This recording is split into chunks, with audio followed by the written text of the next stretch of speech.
currently 6726, so 25 above the projection.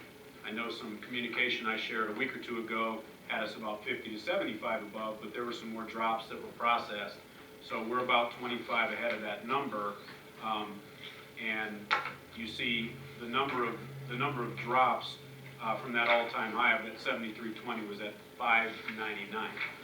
Again, you can look back on that front sheet for kind of the history as to have we had that many drops before, and it looks like in 2011 we had 547 drops, and then some of the other numbers are 411, 466, 492.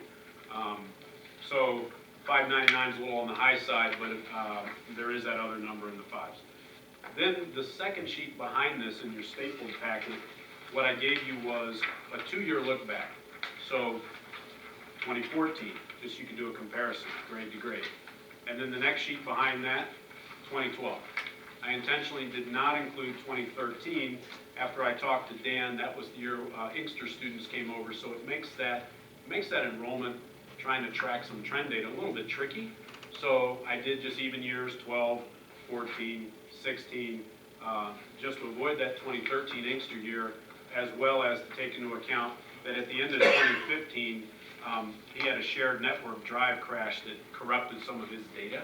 So he said, if we could work backwards and ferret that data out based on CA60s and number of diplomas issued and so forth, and number of kids rolled up to the next grade. But rather than go through those machinations, I thought let's just look at what we know. So what you have is 16, 14, and 12, working backwards there. If you do the math from the all-time high to current, it's 271 kids. So that's the current loss if you go last year, this year. We know there's some things that impact pupil enrollment count at this time of year. We do have, at this time of year, some additional kids that may come into TVLA. We may have some additional withdrawals. So, of course, the final count for the fall will be determined October the 5th, and that's really the summary of that first paragraph on the sheet here, just trying to get the best projection. So current number is 271. This number trends a little high compared to the last 10 years, but it appears we've been in that 200, sometimes 250, sometimes 180 range looking backwards. So it's a pretty steady trend. Jumping down, before I move, any questions on the spreadsheet? Is there a school of choice for Billy? I can see if you can break that down. Yep, that's a good question. Let me write that down. I think also we need to look at this closely because the loss of students not retained is balanced by the out-of-district students coming in. So true loss, if you don't count 2015, from 2016 through the 2011 school year, we've not retained 2,515 students, and then if you go on the low side, fall 2013 was 411, so add 400 students for the 2015 approximately that we've lost. That's like 2,915 students of our own students that we haven't retained.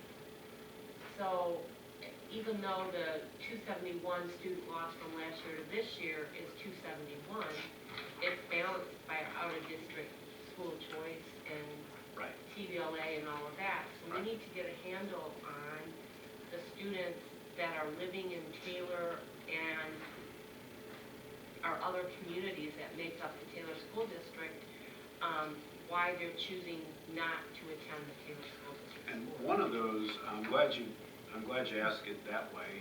I'll look into the school of choice by building, but I did ask. It's just not on the spreadsheet. I asked Dan, district total, how many students come to Taylor but live elsewhere? And without this fall's count, as far as through last June, it was 536.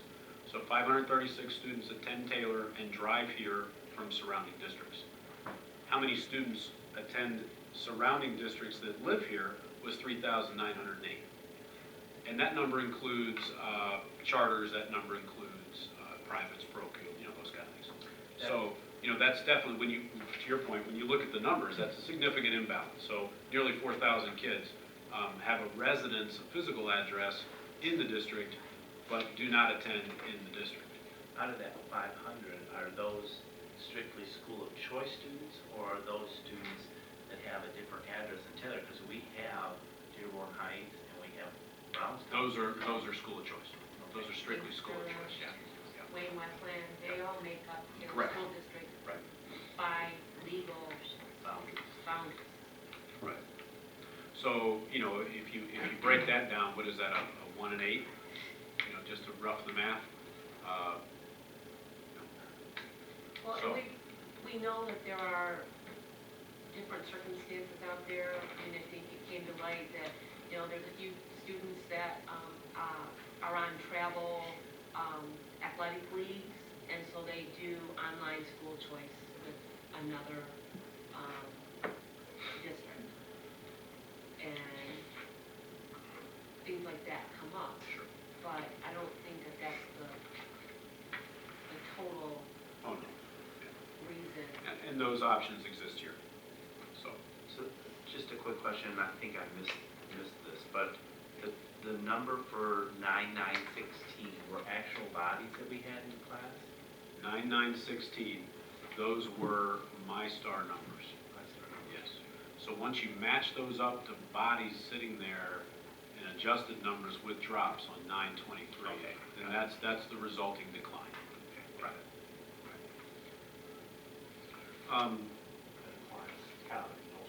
Yeah, yeah. Your numbers, you're always going to start with a higher computer-based number relative to that who's actually there in front of you. And I think it's important to point out too, our economy, people are actually leaving the state and leaving for jobs elsewhere. So those are all factors. People aren't having as many children. We, one of the sessions at the workshop I attended last week was looking at that trend.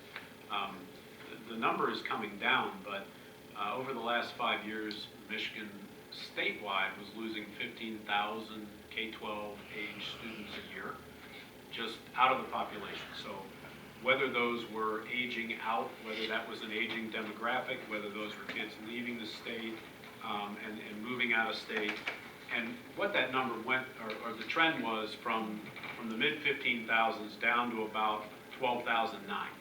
So it's coming down, but it's still a loss of 12,900 kids as of last year. This year, probably be down a little more, maybe 12,500. It's coming down about 500, 700 kids a year. That's been over the last 5 years. But, you know, in part, that's the recovering economy. However, we do have an aging population in the state, and so it is a statewide issue with enrollment decline. Next paragraph there, I kind of jump into something I talked about at the Finance Committee meeting, so I'll skim over this quickly.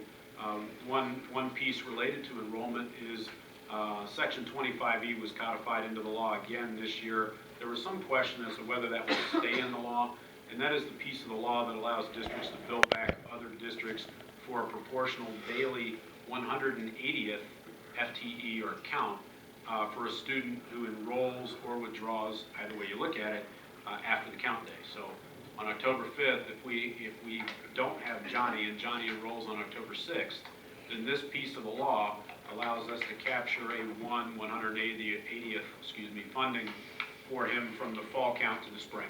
It used to be if you missed the fall count, you missed 90% of that funding opportunity, and that really put a burden on districts. So this Section 25E was written into law, and it's nice that that's continued. Last year, after talking with Dan, Taylor ranked 9th in the state out of over 500 districts for billing back and accounting for Section 25E. So making sure that we're accounting for and tracking those students who come to us after the count. Because oftentimes we do see that. We see some folks arrive after the fall trimester or even semester coming in mid-year. Is it just districts, or are we allowed to bill back to charter schools? Yes, yes. So any public, and that would include charters, so other districts or charters. I've really enjoyed, I haven't met her personally, but talking with her a couple times on the phone. I worked with Roseanne McGuckin, who happened to get to my office via a phone call. She is is and is serving as the class of 71 contact person for the graduating class of 71 at John F. Kennedy, and reached out to me, reached out to Tommy Saylor to see how could we help with some work that they were interested in doing. Let me rephrase that. Some fun they were interested in having.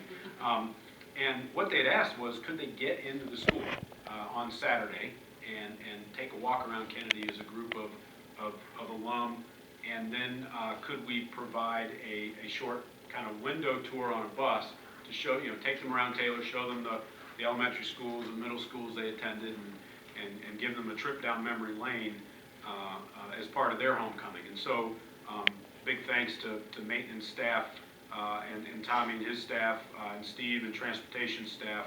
Everybody got together and made it work, and I think there was a nice tour and a nice bus ride. So I appreciate Ms. McGuckin reaching out, and class of 71 enjoying their walk around Kennedy and drive around the district.